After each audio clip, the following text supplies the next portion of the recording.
back inside the State Champs studio for another edition of only the greatest highlights from the week that was in high school sports.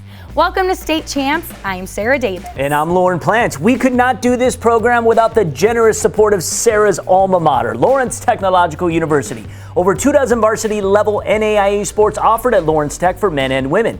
Pair that with world-class undergraduate programs prepared to put you in the driver's seat of a successful career. Live the best of both worlds. Compete in Division II level collegiate athletics and get a top-notch education at the same time. Don't get lost in the crowd. Recruit yourself at LTUathletics.com.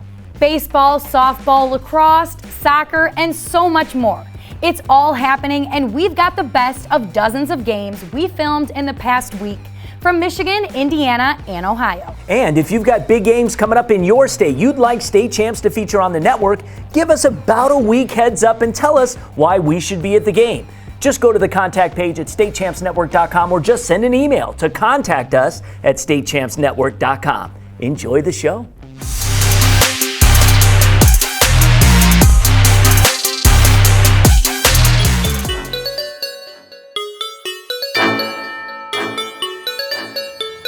I'm Chuck Pellerito, and we're at Anchor Bay, where a pair of rivals met on the diamond. The Tars coming in at 3-0, taking on Dakota. The Cougars, 2 wins, no losses. We pick things up in the bottom of the second. Tars got a runner on second with 2 down, and Jessica Orlando at the dish. She gets a hold of one and rips it to right center. That's off the glove of the center fielder and brings around Genevieve Decker to score. Anchor Bay out to an early 1-0 lead. Next half inning, Allison Vogt on the hill for the Tars, and she was rolling. Gets Madison Nooner to strike out. May Franzoni pops out to third base. And then a great pick by Riley Caraway at third makes the throw across the diamond to retire the side. Bottom 3 and Anchor Bay starting to add on. Runners on first and second with 1 down. Decker squares around and the fake bunt run works to perfection. Kayla Bain slides into third. Throw gets by the third baseman and she comes home to score, bumping the lead up to 2. Taylor Wolf advanced to third, and Decker squares around again. This time she puts it down, and the squeeze is on. The throw at the plate is just late. Wolf scores, and it was a 3-0 lead for Anchor Bay after 3 innings of play. Jumping to the 6th inning, pitcher Megan Nectarline reaches first on a fielder's choice. Courtesy runner Caitlin Thomas comes in for her. Nicole Syracuse was hit by pitch, putting 2 on and only 1 down. Both runners advance on a wild pitch, and Megan Bryant up to bat. She rips one in the gap to left center, bringing in both runners and cutting the lead to only 1 run. Nectarline would handle business in the bottom half of the inning, stranding 2 runners before getting a big strikeout to head into the 7th with a chance to take the lead. But Vogt wasn't having any of that. Striking out the first 2 batters, and then Angela Petrovich grounds it to first to end the game. Anchor Bay remains undefeated as they take out conference rival Dakota by a final score 3-2.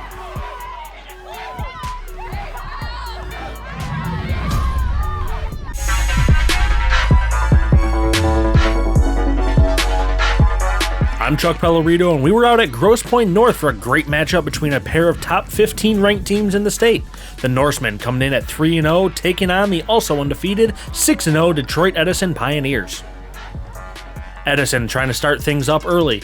Bases loaded in the first, but Will Flom able to get Joshua Smith to chase the high cheese to leave him full.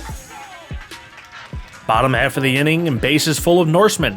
Gregory Pace on the hill. He gets Parker O'Neill to roll over it, fielded at second after a bobble by Edward Gregory, gets it to first in time to escape the inning. Bottom of the order coming through in the second for GPN. Sack bunt moves Danny Vogler over to second. Luis Randazzo first pitch swinging, drives it to right, just off Caleb Sanders' glove. That's going to bring in Vogler. Norsemen out in front, 1-0. James McCauley would walk, putting runners on first and second for Luke Deskins. Deskins with a rope to right field gets past Sanders. Randazzo scores from second, and a great relay for a bang-bang play at the dish to cut down McCauley trying to score from first. Deskins would score from third on a pass ball, and it was 3-0 after 2. Next half inning, runners on second and third. Sanders at the dish, and good things happen when you make contact. Just sticks the bat out there, slaps it down the right field line. That scores both runners with 1 down. Sanders standing on second, up comes Justin Smith. First pitch swinging, gives it a ride to center field. That ball is gone for a 2-run shot, and it was a 4-3 lead for the Pioneers. Top 4, Edison has bases loaded, 1 out, 1 run already in. New pitcher Michael Zontini facing Sanders. This ball tucked inside the bag at third down the line. Give him 2 more ribbies on the day. Pioneers increase their lead 7-3. Bottom half of the inning and Norseman clawing back. Bases walked loaded with 1 down. Chris Marshall at bat, grounded to shortstop, flipped to second, bounces the throw to first, not able to pick it. It bounces away. That brings in 2 runs, cutting the lead to 7-5. Each team would add a run in the 5th. Grosse Pointe North adds another in the 6th. It was 8-7 heading to the 7th. 1 down and bases loaded for Brandon Ford. But a heads-up play as Keith Smith steals home. Everybody else moves up 90. 2 down, runners on second and third, and Sanders delivers again. Line drive shot over shortstop's head, brings home Gregory and Boyd. That upped the lead to 11-7. They would take care of business in the bottom half of the inning, going 1, 2, 3, and win this one over Grosse Pointe North, 11-7, the final score.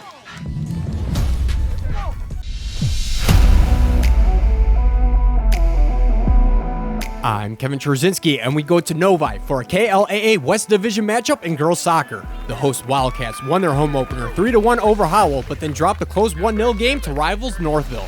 The visiting team, Salem Rocks, also getting a win in their first game of the season over Heartland. Let's hit that pitch for the action. 4 minutes into the first half, Salem putting pressure on Novi. Grace Musai puts a big right foot behind this one. Talia List trying to hit the back of the net, but Novi's Avery Kastanek clears the threat away. Game remains scoreless. Later on in the first, Salem setting up with the corner. Abby Siddle getting all the loft on the boot. Novi's keeper Abby Pfeiffer tries to punch it away, but it drops right on the doorstep, and Grace Wozniewicz getting her foot on the ball, ending the danger in close quarters. 2 minutes later, the Rocks would light up the board. Off the cross from Abby Siddle, she connects with Olivia Shuck as the ball takes a favorable bounce, and Shuck nets it home. Salem would lead 1-0 after the first stanza. Coming back from break, Novi would get an instant break just 6 minutes in. Samantha Madej with the nice through pass to Lindsay Dollinger, and she turns on the Jets. 1-on-1 with the goalie, and the freshman slips it past the Salem keeper as Novi ties it up at 1-1. Under 8 minutes left in the game, this would be the last great chance to break the tie in favor of the Rocks. Laura Casilli gets behind the defenders, and here we go. Abby Pfeiffer stepping up big, making the stop with her hands. Salem tries again, but it's off target. Novi and Salem would end this game in a 1-1 tie. Time now to take a look at the football program at Lawrence Technological University. As we all continue to battle the pandemic, we are pleased to say that we were able to get in 2 games this spring season. From this point forward, we are shifting our focus towards the fall of 21, which we're extremely excited about with the current retention of our student athletes here at Lawrence Tech and the incoming class, recruiting class, which was a very stellar class for us. We have just completed our schedule for the fall. We will play an 11-game schedule with a bye week in the middle of our season. We're bringing on 2 new non-conference opponents, that being Kentucky Christian University and then also Bluefield State College, which we'll play in the front half of our schedule. We are very excited about what the future has for Lawrence Tech football, and we hope that you guys continue to ride the wave with us. In reference to our recruiting class for the year of 2021, including our mid-year enrollees and our incoming fall high school freshmen, we will have a class that exceeds 50. It's a great class. We're bringing in multiple high school state champions, a few college transfers as well to build experience and depth to our roster. It's a talent-rich class that we're extremely excited about, and we definitely look forward to their future as they become Blue Devils. If you are interested in playing football at Lawrence Technological University, recruit yourself by going to the football page at ltuathletics.com.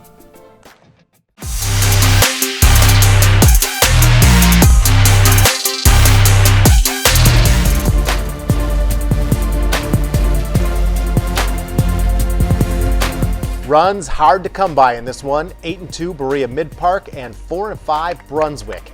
I'm Jeff Heisner reporting.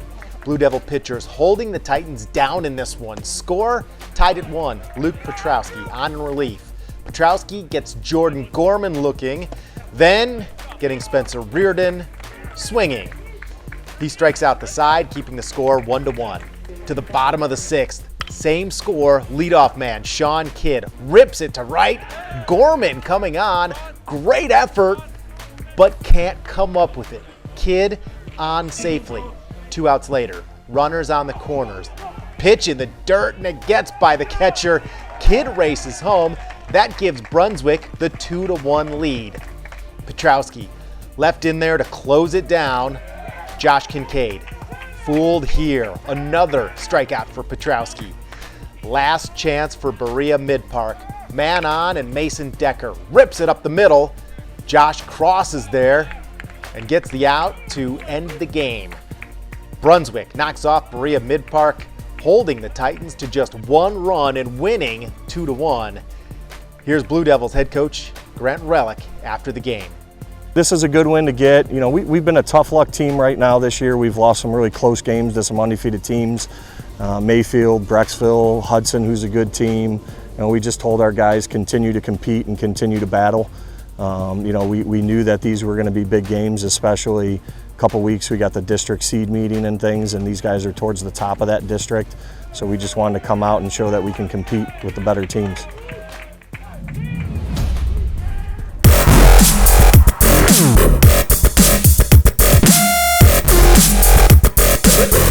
We're at Pat Catan Stadium where the Mustangs from Strongsville hosting the Avon Eagles. I'm Jeff Heisner reporting. Strongsville comes out with a quick strike. It's sophomore Grace Kunovich in between a pair of Eagle defenders. Scores the first goal of the game. Later, Fiona Dada stopped by Kylie Warnkin. Warnkin doesn't see Alyssa Glenn with the steal, and she beats Warnkin to the net. It's 2-1 Strongsville. But the Eagles come back. Grace Santee finds Rachel Krumbacher. That ties the score at 2. Then Sam T to Krumbacher to Katie Beatty. Beatty with the goal. It's her 100th career goal. Nice milestone and Beatty's night just getting started. Here's Santee, another assist to Beatty. The junior gives Avon the 3-2 lead. Less than 2 minutes later, Santee finds Beatty and chalk up another. That's number 3 on the day. Beatty, another chance. Goes low and beats Serena Rios. That's Beatty's 4th. And right before the half, Avon strikes again. Beatty with another. Eagles lead Strongsville 10-3 at the half. Second half, Beatty still causing fits for that Strongsville defense. 6th goal for Beatty. And one more for good measure. 7 goals for Katie Beatty on the day. Not a bad day's work at all. Avon wins this one 13-6.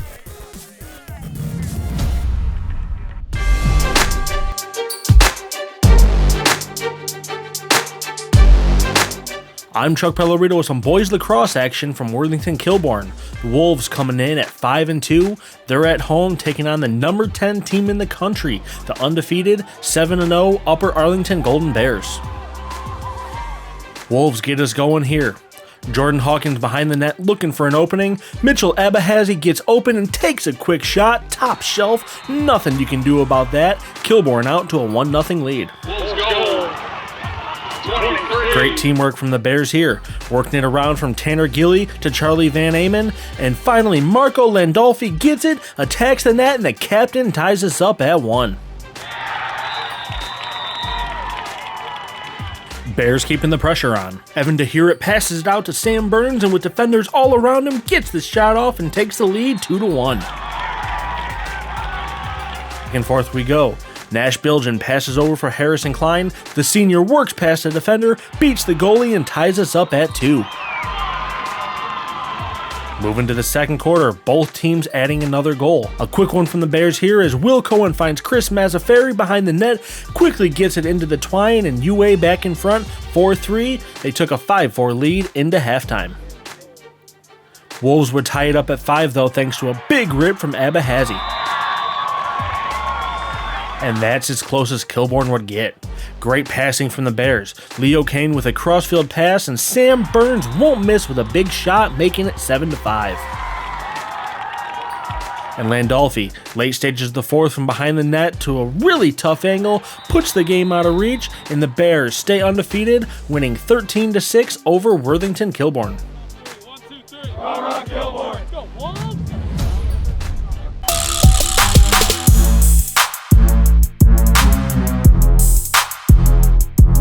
I'm Kevin Czerzinski, and we're at Dublin Kaufman for the Joe Lenge Dublin Classic Track Meet. 12 teams competing in 12 running and 5 field events. Let's start it off with the girls. In the 4x400 relay, get us going. Coming around the final turn, it would be Chloe Friedman for Dublin Jerome, winning by 3 seconds and getting a new season record at 4 minutes, 5 seconds, 91. They would tie for 4th place. Moving to the 800 meter now. A pair of Shamrocks from Dublin Kaufman would take the top 2 spots, Abigail Schur and Kylie Feeney. Feeney with a personal record of 2 minutes, 19 seconds, 68. They would also end up tied for 4th place. In the quick one, the 100 meter, Pickerington Central would take the top 2 spots, Zora Shakan and Kaya Hicks both just over 13 seconds. And in the 4x100 relay, Pickerington Central just shy of beating their season record, coming in at 50 seconds 76, with Hicks anchoring for the team, and they took 3rd in the overall standings. The 4x800 relay had the team of Keegan Gehring, Allison Michael, Nicole Collin, and Caitlin Jones from Hillier-Davidson taking 1st place by over 7 seconds and a final time of 10 minutes, 4 seconds, 82, and 2nd in the team standings. And it would be Upper Arlington winning a total of 3 events to take number 1 overall. Hope Perry would win the 100 meter hurdles, the 4x200 relay, and Clara Reynolds would win the 400 meters, giving Upper Arlington a total of 145 and 1/2 points to take the dub.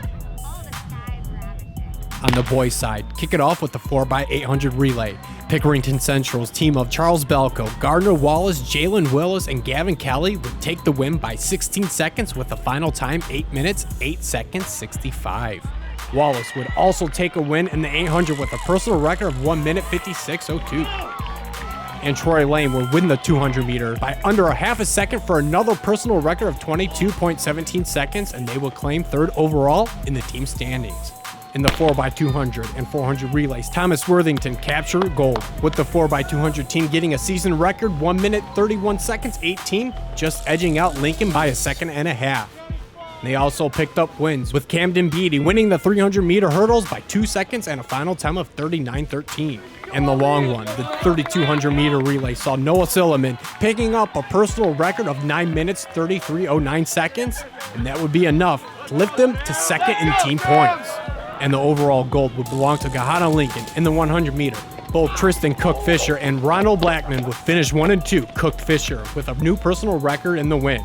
And they picked up a win in the 4x100 relay with a season record of 42.89 seconds. Drew Pizzico, Blackman, Romero Wells, and Cook-Fisher claimed gold with enough high places in other races, and they would just edge out Thomas Worthington by 6 points to get the team victory. Did you record an unbelievable touchdown, a game-winning goal, or just a proud parent moment? Then we want your clip. Upload your video to the brand new State Champs Network app so we can feature it on one of our shows and give your player, team, and school the recognition they deserve. All it takes is just a few easy clicks, and every clip that is submitted will automatically be eligible for prizes. Download the State Champs Network app today for iPhone and Android devices.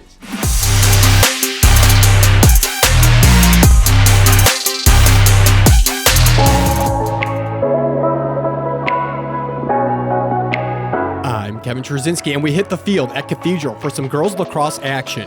The home squad fighting Irish with a 3-2 record early on this season, and for the visiting Noblesville Millers, undefeated with 5 wins. Sun is out, and these ladies ready to play. Early in the first, Noblesville keeper comes out to scoop this one away from the Irish. Looking to get rid of it quickly, 2 defenders come attacking. A misplay out front of the net as the junior Ella Maher has a wide open net, putting Cathedral up on the board. Noblesville comes fighting back, and it's a solo effort by the senior Emma Potter as she fights her way to the net, cutting into the slot and putting the biscuit into the basket to put the Millers up on the board. And moments later, Noblesville, hungry for another goal, Senior Sydney Klinger dishes it out front to Mallory Miller, and the senior waits, then puts it in the top left corner for the goal.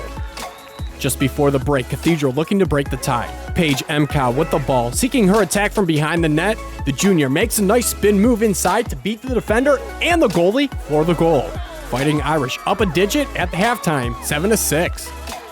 Not much scoring going on in the second half, but Cathedral's Ella Maher ready to put this one in off the whistle, and the junior buries the goal.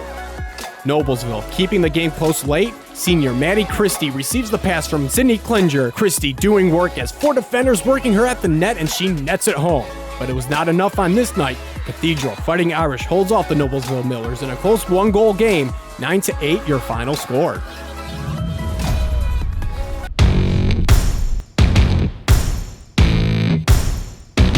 I'm Kevin Trzynski reporting from Knowlesville High School for boys lacrosse. The Millers of Noblesville won their first game on the season, but then dropped 4 straight looking to bounce back against Zionsville. The Eagles of Zionsville also won their first on the season, but it's been 2 weeks since they last played. Both teams looking for win number 2. First quarter action, Noblesville up 2 at 3-1. Zionsville comes knocking on the doorstep with a quick strike from Davis Wagoneer as the young sophomore nets it home. The Eagles cutting into the lead, now down 1. A minute 40 left in the first. Knowlesville retorts. Doug Walkley working this one behind the goal line, making some nice move as he scoots his way to the net, and the senior makes even a better move with the quick strike, putting the Millers up 4-2 at the end of the first quarter. Zionsville keeping it close in the second stanza. The Eagles with quick passing, and it ends up in the stick of freshman Martin G, and he lets loose a laser shot that hits the back of the net. Game was tied at 5-5 at halftime. Returning from break, the back and forth game continues on the field. Jacob Purvis lays into the rocket shot, and that hot shot has Knowlesville up a deuce. But the Eagles not giving up and fighting right back. Sophomore Philip Egler working behind the net, and he will dish to Emerson Holyfield out front, and the junior cuts into the lead at 8-7. To the fourth, 2 minutes left in the game, and we were tied at 9. The junior Tyler Roberts comes streaking at the net with a powerful shot that hits the back of the net. And that's all Noblesville needed to hold off Zionsville. 10-9 your final score.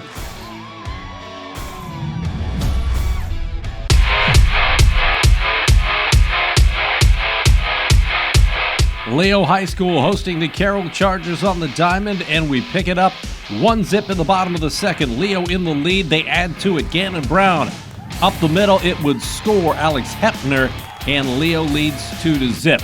Still in the bottom of the second, Quentin Peters at the plate. He laces one in the left. It scores Braden Hicks, and it's now a 3-0 lead for the Purple Pride. Lions not done. Same frame. Coley Stevens grounds to short. Carroll, they would throw it away. Gannon Brown scores. Tyler Redmond would come in. Leo would score 4 runs in the second to take a 5-0 lead. But the Chargers of Carroll, no give up in this team. Top of the third, they fire back. Junior Alex Smith, this one gets down. Jacob McCullough scoots home as Carroll now on the board. Later in the third, sophomore Daniel Kirk into right here. Smith would score. Leo, however, goes on to win on a walk-off RBI single from Damian Gutekunst. 8-7, Leo over Carroll.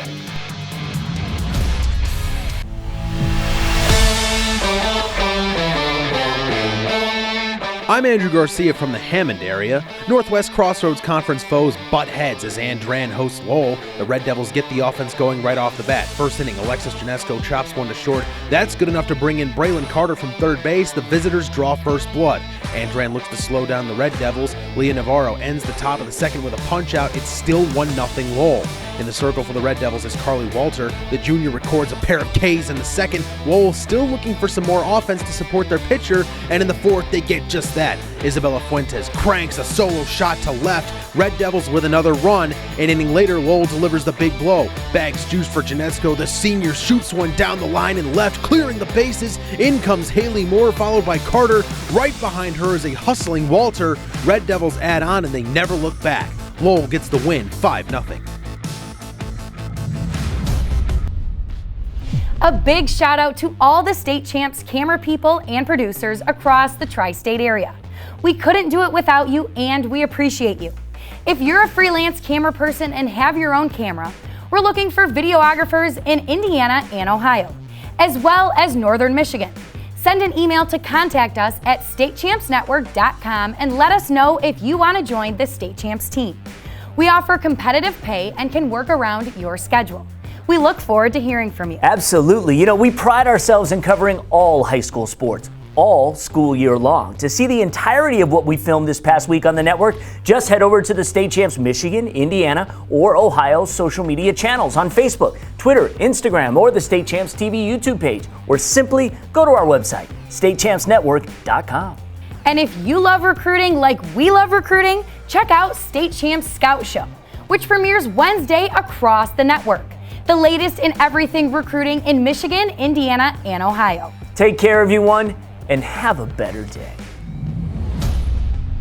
State Champs High School Sports Show is proudly presented by Lawrence Technological University, where Blue Devils dare.